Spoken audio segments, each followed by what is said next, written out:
are basically wiping out the Hylic and taking over their lands.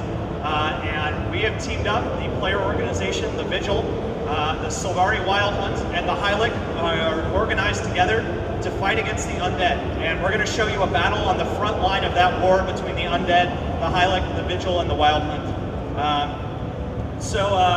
What we're going to show you here in just a second is one of our large bosses in Guild Wars 2. And this guy is one of our little dragons.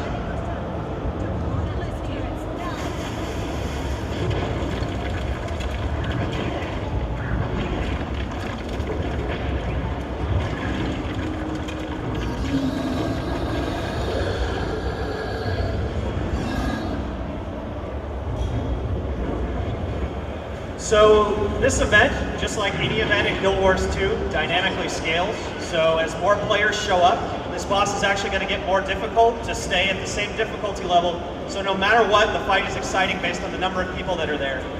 20, 40, 80, 100 people, this fight will scale up in difficulty for all of them.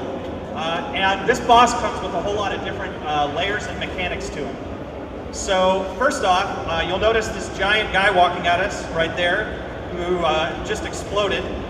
Those are bloated creepers that the dragon summons, and they are huge undead abominations that the players need to try to kill.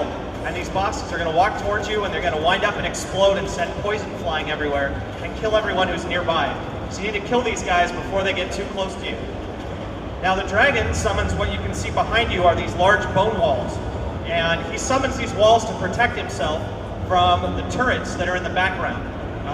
So players want to destroy these walls here, so characters manning the turrets can actually get direct shots on the dragon. So there in the distance, you're going to see there's some turrets that players are manning, and they can use these to fire at the dragon and do large amounts of damage to him. Now the whole time players are on these turrets, there are waves of undead that are coming in from the side, attacking the turrets and trying to destroy them. So another group of players needs to organize together and actually actively defend the turrets while people are fighting on the turrets, while another group of players is blowing up the bone walls, and another group of players is taking out the bloated creepers that are coming at you. Now during all of this, there are also guys who are repairing the turrets if they get destroyed, and players need to defend those guys and help resurrect them if they die to keep them alive. So as you can see, this battle has a whole lot of different layers to it, giving the players choice of how they want to play the game, what kind of character they want to play in this battle, and giving them a lot of roles that they can switch between while they're actively fighting the dragon here. Now there is one final piece to this battle, and you can see it counting down right now, and that is the Asura Mega Laser, and we're running towards that right now. At certain intervals of health, the Mega Laser begins to charge up, and it unloads onto the dragon if players are able to defend it, and the dragon is now stunned, and he stays stunned for about 15 seconds. And all the players can run up, unload a whole bunch of damage on him, and then they need to get back out of there by the time the dragon recovers. So you can see the Mega Laser is charging again already, and players need to defend that laser so he can get another shot off. So that's one more layer to this large boss fight that's going on. And as I said, there could be hundreds of players running around doing this event all at the same time, all in different parts of this battle, doing the different layers to the battle that have been set up for them. You can see it looks like there's a good 30, 40, maybe 50 players running around in here right now fighting the dragon.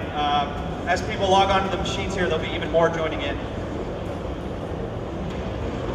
So there's a bone wall the dragon is summoned to help protect himself from the turrets. And as the fight goes on, he starts to summon more and more bone walls to make it harder to take him out.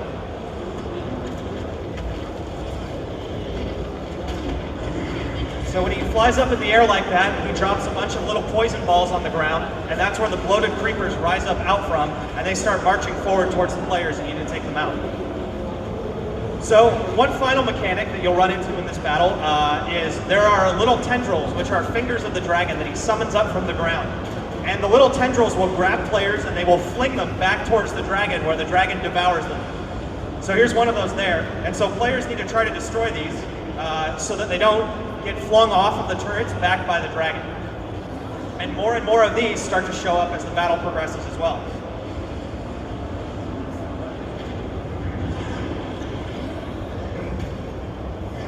Oh, and they've got the dragon, he's going down. Here he goes.